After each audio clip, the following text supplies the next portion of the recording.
मथुरा में विश्व रत्न भारतीय संविधान के निर्माता परम पूज्य बाबा साहेब डॉक्टर भीमराव अंबेडकर जी के 132वां जन्मोत्सव देश विदेश समेत पूरे भारतवर्ष में बड़े ही धूमधाम से मनाया गया। जहां वहीं पे उत्तर प्रदेश के साथ जिले में भी शुक्रवार को मथुरा शहर के डिग गेट चौराहे पर स्थित डॉक्टर भीमराव अंबेडकर भवन पर काफी लोग एकत्र हुए। जहां बाबा साहेब डॉक्टर भीमराव अंबेडकर अधिकार सामाजिक संघ समेत अन्य संगठनों के कार्यकर्ताओं ने अंबेडकर की प्रतिमा पर पुष्प अर्पित किया और साथ ही उन्हें याद किया। संविधान बचाओ संविधान पढ़ाओ के नारे लगाए। मेरा नाम कृष्ण गोपाल करदम है। आज यहाँ बाबा साहब की 132वीं जयंती बनाई जा रही है, क्या कहेंगे इस बारे में?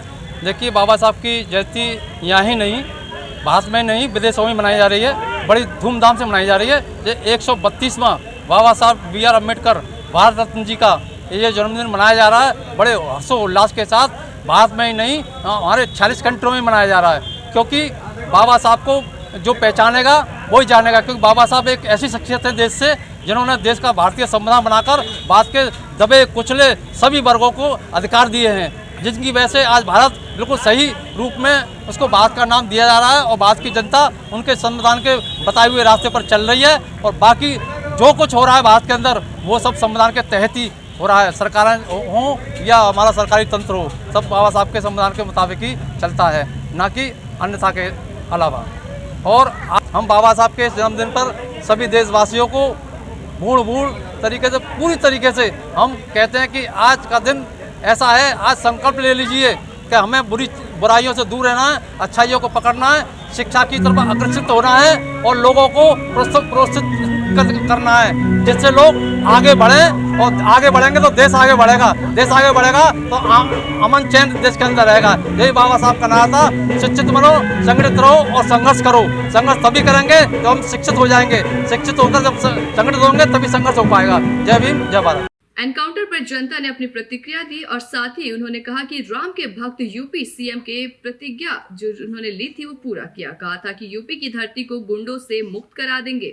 इसी कड़ी में दुर्दांत अपराधियों का एनकाउंटर यूपी में चल रहा है। आपको बता दें कि उत्तर प्रदेश में उमेश पाल हत्याकांड में शामिल अतीक अहमद के बेटे असद अहमद गुलाम का यूपीएस टीम के द्वारा यूपी के झांसी में एनकाउंटर कर दिया गया था। क्या नाम है? निधीश, एडवोकेट निधीश। सर, क्या कहेंगे आज जो अतीक अहमद के बेटे का असद का एनकाउंटर जो STF ने जो झांसी में किया है, एनकाउंटर पर क्या कहेंगे? ये जो सरकार द्वारा कार्रवाई की जा रही है इन बदमाशों के खिलाफ, कहीं ना कहीं एक सरकार का इखलाक कायम करने का प्रयास है, जो इस प्रदेश की जनता को ये बहुत अच्छा लग रहा है। और अगर आतंक का सफाया इसी तरह होता रहे तो शायद कोई भी नया आतंकी ये कोई भी हरकत ऐसी करने से पहले, लॉ एंड ऑर्डर को ख़राब करने से पहले 10 बार सोचेगा। असद के साथ गुलाम का भी एनकाउंटर किया गया है, इस पर क्या कहेंगे? गुलाम का तो जानकारी नहीं है, मगर एक गुड्डू मुस्लिम करके था, शायद उसकी खबर तो आ रही है। अब क्या हकीकत है ये तो शायद अभी की कहा नहीं जा सकता। क्या कानून को तक पर रखकर किया गया है एनकाउंटर? नहीं, कानून को ताक पर रखकर जहाँ तक प्रश्न उठता है तो ये पुलिस कार्रवाई है। और पुलिस कार्रवाई, अभी इसका कोई रुझान आया है कि असद को मार दिया गया है पुलिस मुठभेड़ में, ये सारे तथ्य आने के बाद ही कोई चीज़ हो सकती है। हाँ, अगर कहीं कोई मामला होने लगता है तो वो उन लोगों के लिए न्यायपालिका एक अच्छा वो है, वो अपना न्यायपालिका में अपना STF द्वारा मारे गए असद और गुलाम को लेकर के बोले मृतक उमेश पाल की मां योगी जी क्या कम पाएगा? जहाँ तक उमेश पाल हत्याकांड का मामला मैं आपको बता दूं कि उमेश पाल हत्याकांड का जो घटना चक्र जिस तरह हुआ, उससे हमें कम से कम आज से 15-20 साल पहले बिहार की याद आ गई कि जिस तरह बिहार में इस तरह होता था। और आज योगी राज में अगर इस तरह की हरकतें इन दुस्साहस करके इन लोगों ने की है तो इनका अंजाम यही होना चाहिए, इससे बढ़िया विकल्प इनका है नहीं वैसे। और कानूनी राय में ये है कि इसके लिए न्यायपालिका और वो है, बाकी एज ए वकील तो मैं इस चीज़ को नहीं वो करूँगा। पाल ने एनकाउंटर के बाद मुख्यमंत्री आदित्यनाथ का शुक्रिया अदा किया है, इस पर क्या कहेंगे?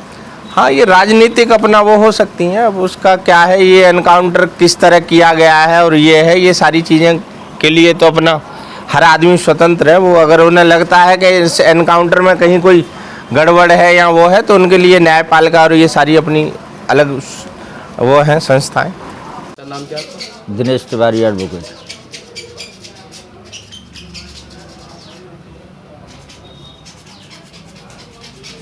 ये जो है अतीक अहमद के बेटे असद अहमद का एसटीएफ ने झांसी में एनकाउंटर किया है, इसके बारे में क्या आपका कहना है? अगर कोई अपराधी है और पुलिस को चकमा दे के भाग रहा है या उसके साथ कोई जो है नाम घोषित है, उस पर शायद 5 लाख का इनाम घोषित था, तो उसे जो है न्यायालय की शरण लेनी चाहिए थी, न्यायालय में सरेंडर करना चाहिए था। पुलिस से मुठभेड़ क्यों कर रहा था? असद के साथ गुलाम का भी एनकाउंटर किया है, क्या कानून को ताक पर रख के ये एनकाउंटर किए गए हैं? नहीं, कानून को ताक पर तो कोई नहीं रख सकता। थोड़ा कानून को ताक पर रखने का तो सवाल ही नहीं है, क्योंकि जो स्थितियां हैं, जो परिस्थितियां हैं उस वक्त क्या रहीं, अभी तो ये मालूम पड़ा है कि वो एनकाउंटर में जो है मारे गए हैं। एसटीएफ द्वारा मारे गए असद और गुलाम को लेकर मृतक उमेश पाल की मां ने योगी जी का शुक्रिया अदा किया है, इस पर आप क्या कहेंगे? हम तो यही कहेंगे कि जब अगर किसी का बेटा मरता है, उससे जब दुख होता है तो उतना ही दुख जो है आत्मा को शांति मिलती है जब उसका जो है किसी का जो हत्यारा है और उसने जो है उसको जो है सज़ा मिल जाए।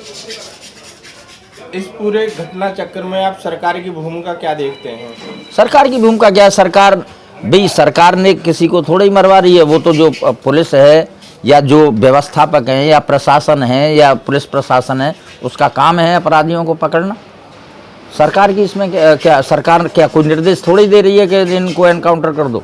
ये तो जो हत्यारे हैं, भगोड़े हैं या जो और लोगों की हत्याएं कर रहे हैं, उनके साथ जब पकड़ में नहीं आ रहे, अरे और हत्या कर रहे हैं, अगर आप वांछित हैं तो न्यायालय में आत्मसमर्पण करिए, न्यायालय की शरण लीजिए। अन्यथा आप वो तो जब पुलिस पर गोली चलाएंगे या पुलिस से एनकाउंटर करेंगे तो फिर तो कुछ भी हो सकता है। पुलिस वालों के भी कभी कभी घायल हो जाते।